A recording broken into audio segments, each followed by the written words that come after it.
Hello student, welcome to political class. मैं सचिन एक बार फिर हाजिर हूँ आप सभी के लिए डीआरएस से ऑब्जेक्टिव क्वेश्चन लेकर के। नाउ इसमें सबसे पहला क्वेश्चन में क्या पूछा गया आपसे, भवन का वह भाग जिसके ऊपर अक्षीय संपीड़न भार आता है तथा जिनकी ऊंचाई इनके न्यूनतम पार्श्व माप का 3 गुने से अधिक होती है, ऐसे ऊर्ध्वाधर भाग कहलाते हैं। स्तंभ, चौकी, धरन या स्लैब।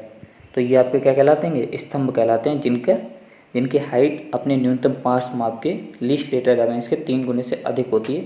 तो ऐसे वर्टिकल मेंबर आपके क्या कहलाएंगे, कॉलम कहलाएंगे। ठीक है, यहीं पे अगर उनकी ऊंचाई न्यूनतम पार्श्व माप के 3 गुने से कम होती या 3 गुने के बराबर होती तो ऐसे वर्टिकल मेंबर आपके क्या कहलाते हैं, पेडिस्टल यानी कि चौकी कहलाते हैं। ठीक है, नाउ क्वेश्चन नंबर 2 में क्या पूछा गया आपसे, क्वेश्चन नंबर 2 में पूछा गया है किसी भी आरसीसी कॉलम के अभिकल्पन में उपयोग की जाने वाली न्यूनतम उत्केंद्रता मिनिमम इसेंट्रिसिटी है। कितनी ली जाती है आपकी मिनिमम इसेंट्रिसिटी, 5 सेंटीमीटर ली जाएगी, या जो आपकी लीस्ट लेटर डायमेंशन है उसका least lateral dimension divided by 30 ली जाएगी, या least lateral dimension divided by 30 plus span by 500, या least lateral dimension divided by 500। इनमें से कौन सी ली जाएगी, तो ऑप्शन नंबर सी जो है आपको क्या है राइट आंसर होगा। ठीक है, least lateral dimension divided by 30 plus span by 500 ली जाती है। ठीक है, नाउ क्वेश्चन नंबर 3 देख लेते हैं। 3 में क्या पूछा गया, क्वेश्चन नंबर 3 में आपसे पूछा गया कि IS 456 के अनुसार शॉर्ट कॉलम के लिए इफेक्टिव लेंथ और न्यूनतम पार्श्व माप लीस्ट लेटर डायमेंशन का रेशियो होता है। तो जो आपका रेशियो है वो आपको क्या होता है, 12 से कम होता है। ठीक है, तो option number A is right answer. ठीक है, नाउ क्वेश्चन नंबर 4 में क्या पूछा गया कि एक स्तंभ में अधिकतम प्रबलन इस्पात की मात्रा दी जाती है। Option A 3%, B 5%, C 6%, D 8%। तो मैक्सिमम जो आपका रेनफोर्समेंट प्रोवाइड किया जाता है वो आपको कितना किया जाता है, 6% किया जाता है। ठीक है, नाउ क्वेश्चन नंबर 5 देख लेते हैं। क्वेश्चन नंबर 5 में पूछा गया कि वृत्ताकार स्तंभ में न्यूनतम छड़ों की संख्या होगी। तो जब आपके वृत्ताकार स्तंभ होते हैं उनमें जो मिनिमम नंबर ऑफ बार ली जाती हैं वो आपकी कितनी ली जाती हैं, 6 ली जाती हैं। ठीक है, यहीं पे अगर आपका कहते हैं पॉलीगन होता है तो उसके हर कॉर्नर पर एक एक बार। ठीक है, तो अगर आपका कहते हैं कैसा है, आयताकार रेक्टेंगुलर है या वर्गाकार या स्क्वायर है, तो उस केस में जो आपकी मिनिमम छड़ों की संख्या कितनी होगी, 4। ठीक है, हर कोने पर एक एक। ठीक है, तो इसका जो ऑप्शन है option number B is right answer होगा। नाउ नेक्स्ट क्वेश्चन देख लेते हैं। क्वेश्चन नंबर 6, क्वेश्चन नंबर 6 में क्या पूछा गया आपसे, स्तंभ में लॉन्गिट्यूडनल बार्स का न्यूनतम व्यास निम्न से कम नहीं होना चाहिए। तो आपका मिनिमम डाया कितना लिया था आपका, 8 mm लिया जाएगा, 10 mm लिया जाएगा, 12 mm लिया जाएगा या 16 mm। तो जो आपका मिनिमम डाया ऑफ बार लिया जाता है वो कितना लिया जाता है कॉलम के लिए, 12 mm। ठीक है, तो option number C is right answer होगा। नाउ क्वेश्चन नंबर 7 देख लेते हैं। क्वेश्चन नंबर 7 पूछा गया कि स्तंभ में पार्श्व तान छड़ें यानी कि जो लेटर टाइप बार प्रोवाइड कराते हैं दी जाती हैं, किसके लिए दी जाती हैं, जबकि लॉन्गिट्यूडनल बार को बकलिंग से बचाने के लिए, निर्माण में सुविधा के लिए, कंक्रीट के कॉम्पैक्शन के लिए, या स्तंभ की भार धारण क्षमता बढ़ाने के लिए यानी कि उसकी स्ट्रेंथ बढ़ाने के लिए। तो जब आपकी लेटर टाइज दी जाती हैं वो किसके लिए जाती हैं, तो जब आपकी लॉन्गिट्यूडनल बार है वो क्या है, साइड से बहक ना जाए यानी कि बकलिंग से बचाने के लिए। तो option number A is right answer होगा। ठीक है, नाउ क्वेश्चन नंबर 8 देख लेते हैं। क्वेश्चन नंबर 8 में पूछा गया जब उत्केंद्रता न्यूनतम पार्श्व माप के 0.05 गुने से अधिक ना हो तो स्तंभ को निम्नलिखित समीकरण द्वारा डिजाइन किया जा सकता है। तो कौन सा फॉर्मूले का हम यूज़ करेंगे डिजाइनिंग के लिए, 0.4 FC के AC प्लस 0.75 FY AC का करेंगे, या 0.5 FC के AC प्लस 0.67 FY AC का करेंगे, या 0.4 FC के AC प्लस 0.67 FY AC या FC के A C plus F Y ए सी का प्रयोग किया जाएगा। तो जो ऑप्शन नंबर सी है उस सी क्या है आपका राइट आंसर। मतलब जो आप स्ट्रेंथ का फार्मूला यूज़ करेंगे वो कितना होगा 0.4 एफ सी के A C plus 0.67 F Y A S C. ठीक है, ये क्या आपका जो कंक्रीट पड़ी है उसके द्वारा वियर किया जाने वाला लोड। ठीक है, और ये क्या आपका ये कहलाता है जो आपने रेइंफोर्समेंट प्रोवाइड किया है उसके द्वारा वियर किया जाने वाला लोड। ठीक है ना, नेक्स्ट देखते हैं आपका क्वेश्चन नंबर 9 में क्या पूछा गया।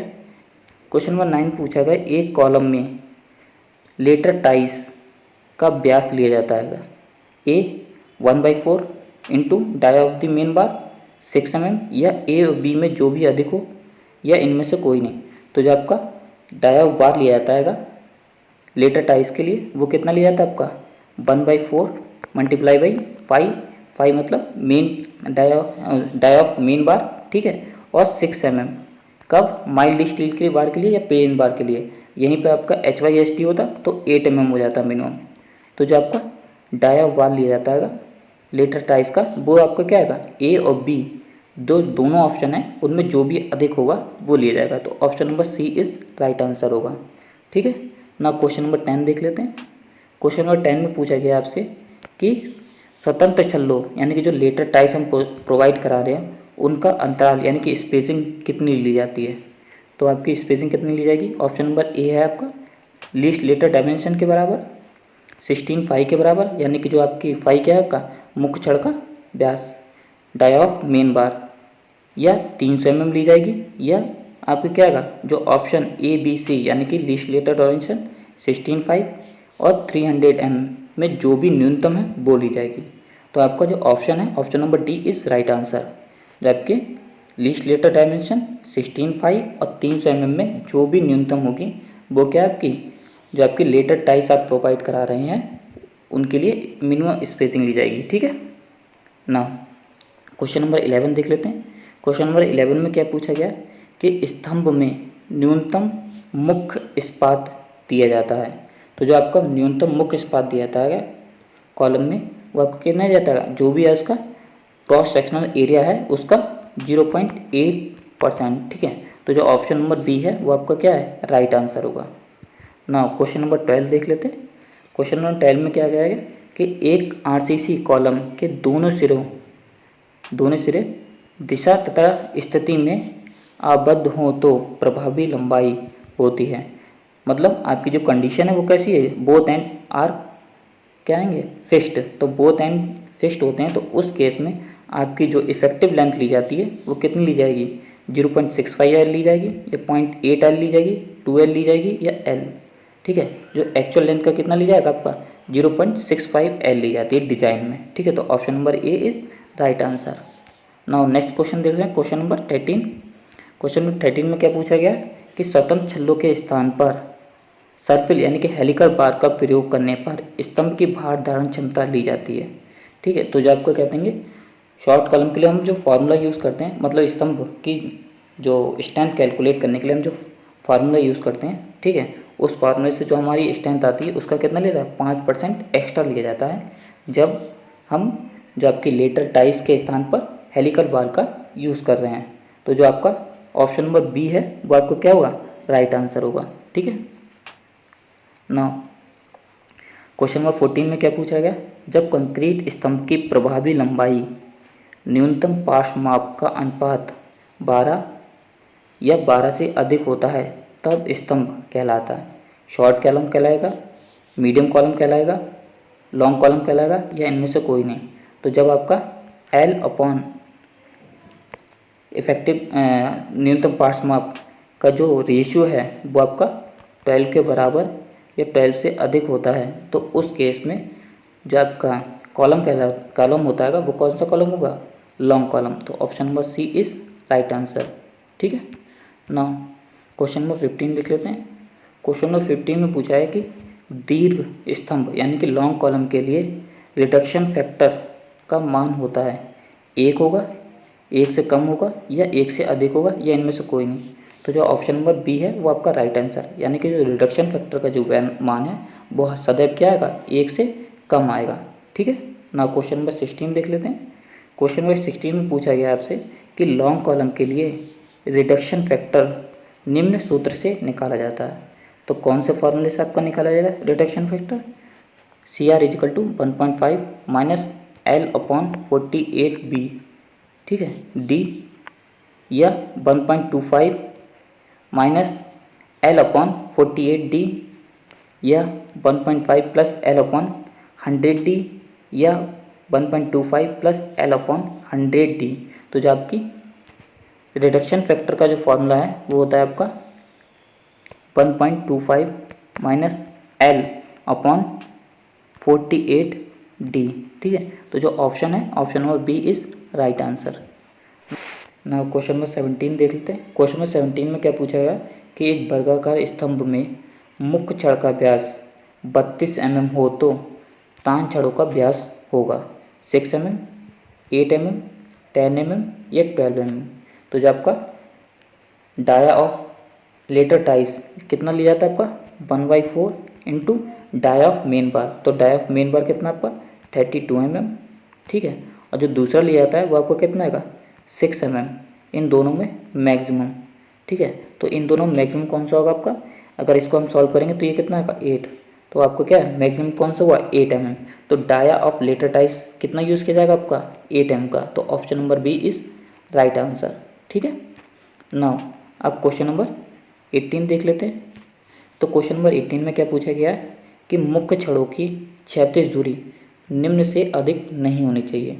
तो जब आप मेन रेनफोर्समेंट प्रोवाइड करा रहे हैं, ठीक है, तो उनके बीच की जो डिस्टेंस है वो कितने से अधिक नहीं होनी चाहिए? 200 mm से अधिक नहीं होनी चाहिए, 300 mm से अधिक नहीं होनी चाहिए, ये 400 mm से अधिक नहीं होनी चाहिए, या फिर 500 mm से अधिक नहीं होनी चाहिए। तो जब आपकी जो डिस्टेंस है हॉरिजेंटल डिस्टेंस रखी जाती है मेन छड़ों के बीच में, वो आपकी कितनी रखी जाती है 300 mm सेंटर टू सेंटर रखी जाती है। तो ऑप्शन नंबर बी क्या आपका राइट आंसर होगा। नाउ नेक्स्ट क्वेश्चन देख लेते हैं। Question number 19। क्वेश्चन 19 में क्या पूछा गया कि दीर्घ स्तंभ यानी लॉन्ग कॉलम के लिए भार धारण क्षमता का फार्मूला है। तो आपका जो दीर्घ स्तंभ है उसके लिए जो आपका स्ट्रेंथ का जो फार्मूला लिया जाता है वो लिया जाता है CR रिडक्शन फैक्टर, ब्रैकेट में आपका 0.4 FCK AC plus 0.67 FY ASC, ठीक है। तो जो आपका ऑप्शन है इसमें कौन सा होगा? Option number A is right answer. Now आज का लास्ट क्वेश्चन देख लेते हैं, क्वेश्चन नंबर 20। तो क्वेश्चन नंबर 20 में क्या पूछा गया आपसे, यदि न्यूनतम उत्केंद्रता 0.05D से अधिक है तब स्तंभ का अभिकल्पन करते हैं। एक्सियली लोडेड के लिए, बेंडिंग के लिए, एक्सियली लोडेड तथा बेंडिंग दोनों के लिए, या आप इनमें से कोई नहीं, ठीक है। तो अब जो आपका ऑप्शन है option number C is right answer होगा। मतलब जब उसकी इसेंट्रिसिटी 0.05D, डी क्या आपका यहाँ पर डी है आपका लीस्ट लेटर डायमेंशन से अधिक होती है, तब जो आपको कॉलम का हम डिजाइनिंग करते हैं वो एक्सियली लोडेड और बेंडिंग दोनों के लिए करते हैं, ठीक है। तो जो इसका ऑप्शन है option number C is right answer होगा, ठीक है। अंत तक वीडियो देखने के लिए धन्यवाद।